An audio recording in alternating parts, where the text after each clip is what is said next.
Today we're looking at a keybar. You might ask, what is a keybar? Well, it's what you review when it's been raining for the past week and a half with no let up and you can't get to the range to do anything else.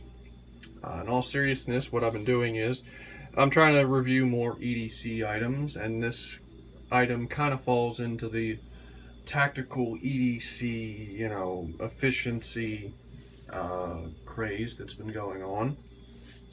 And I happened to grab one and figured I'd do a review on it after using it, since it does seem to fall into the, EDC thing.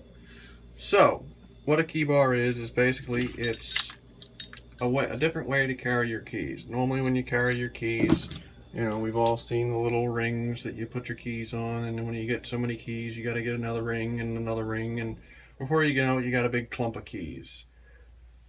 So instead of having a big clump of keys, you have rows of keys.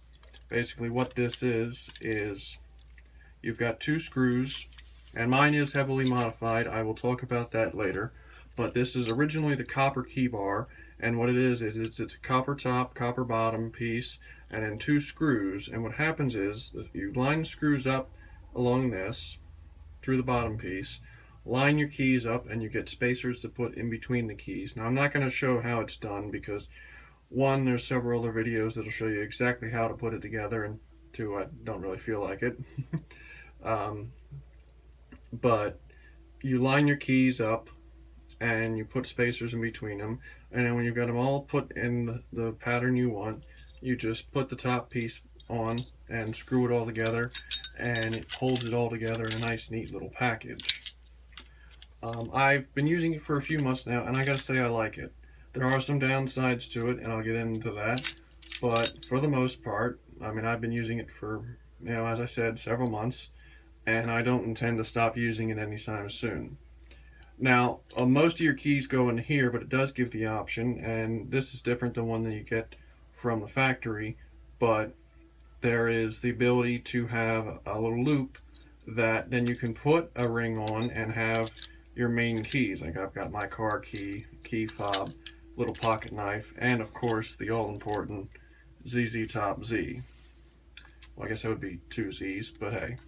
So that's nice because, if you got a key that you use a lot, or that it's a larger key, like this is a really thick key, you can put it, outside of your key bar and have it extremely easily accessible. Now I'm going to take this off just because you don't want to listen to it rattle the whole video, and I can talk about it easier. So we're going to take that off.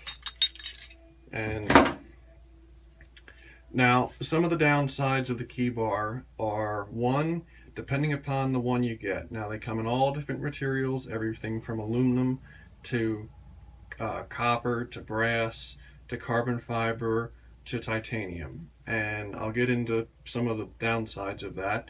But depending upon what you get, they can be a little heavy. Now, they're by no means, like a brick in your pocket, but, you are adding, like this is the copper one, and the copper one's probably one of the heavier ones, but it does add some weight because, you're adding two slabs of material on top of your keys, and obviously, this weighs pretty much nothing, where, that's a lot more material.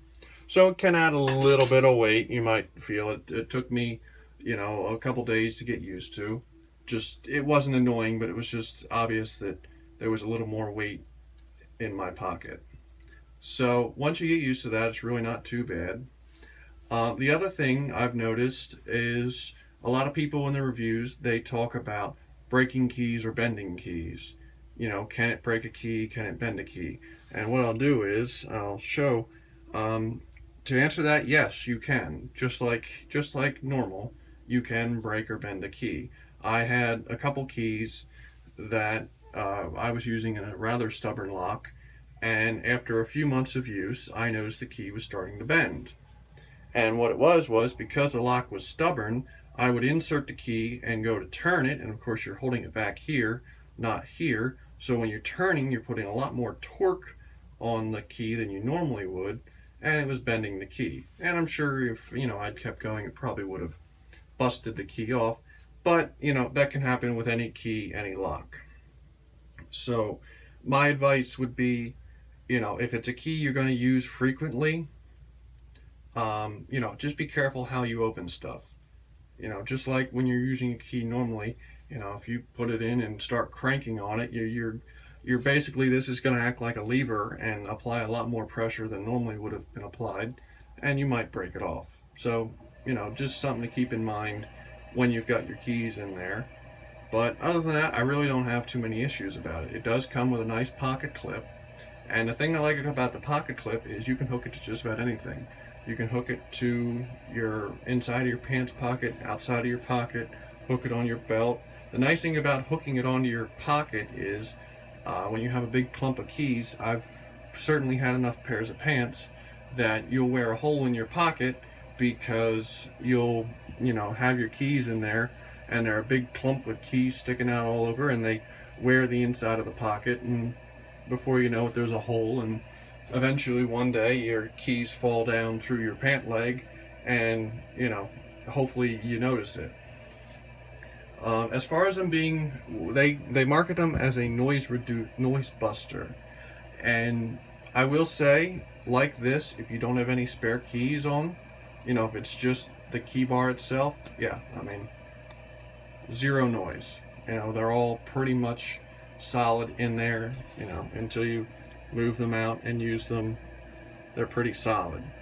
But if you have any larger keys with a car, like a car key or something, which, you know, most of us do, you're still going to have that noise. I mean, this is literally 3 keys and a keychain, and you're still, even without the metal keychain, you're still going to have noise. So as far as them being a noise reducer, I mean, I guess, you know, by itself, yes, it's a noise reducer, but, you know, I think they probably should have coined it, you know, the bulk buster or whatever, rather than the noise buster. But hey, you know, it's their product. Upsides. Now, this product is made in America, and I really do enjoy American-made products. You know, there's their thing with their website and everything, made in USA, and, you know, I'm really glad to see that. Now, the downside to that, and I don't know if it's because it's American made, I think it's more just the nature of it, is they can be kind of pricey. This was one of the things about it. Now, I'll come out and say that I found this at a flea market and I did not pay full retail for it, but I did buy it. Now, you know, Keybar didn't send me this, so, you know, I'm gonna voice my opinion on it.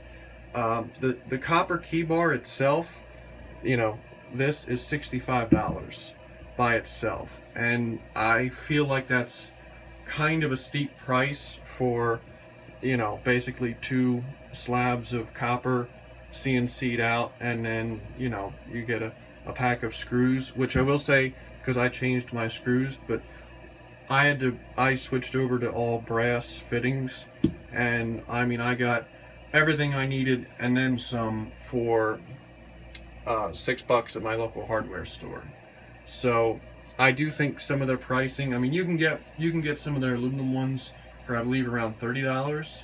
So if you just want a normal one, you know, $30, especially for an American-made product, it's not the end of the world. But they do have definitely some of their higher-end ones that are upwards past $100 that I do kind of feel, or maybe, you know, I guess you get into that boutique market, because we've got some really nice looking, they've got them etched, and they've got them made out of carbon fiber, and they're painted, and they're gold plated, and they're really neat looking, but you're really paying a premium for something, and I almost feel like maybe they're going a bit far, just because at the end of the day, that this is something that's going to take a lot of abuse. I mean, they're very well made.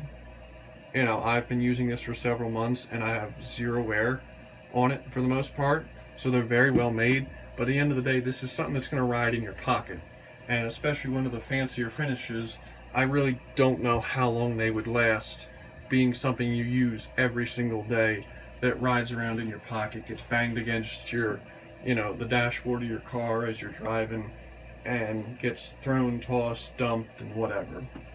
So I really think they're a neat product. So it's just, like I said, some of their pricing for some of their higher end ones can be a little much, but that's something. If you're looking at it, that's something for you to decide. And finally, what I'll talk about is the customization I did to mine. Now, I got mine secondhand at a flea market, and when I got it, it was all neat and everything, but I'm like, I want to do something custom. So what I did was, my top piece is actually leather. Now I'll get up and close and show it to you.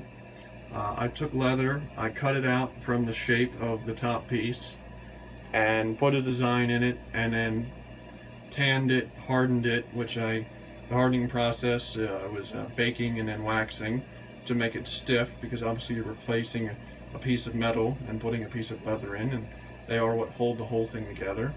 And then I cut down and finished two 44 Magnum brass casings and turned them into little end caps to hold the screws in. So I just gave it a neat little touch to make mine a little bit different.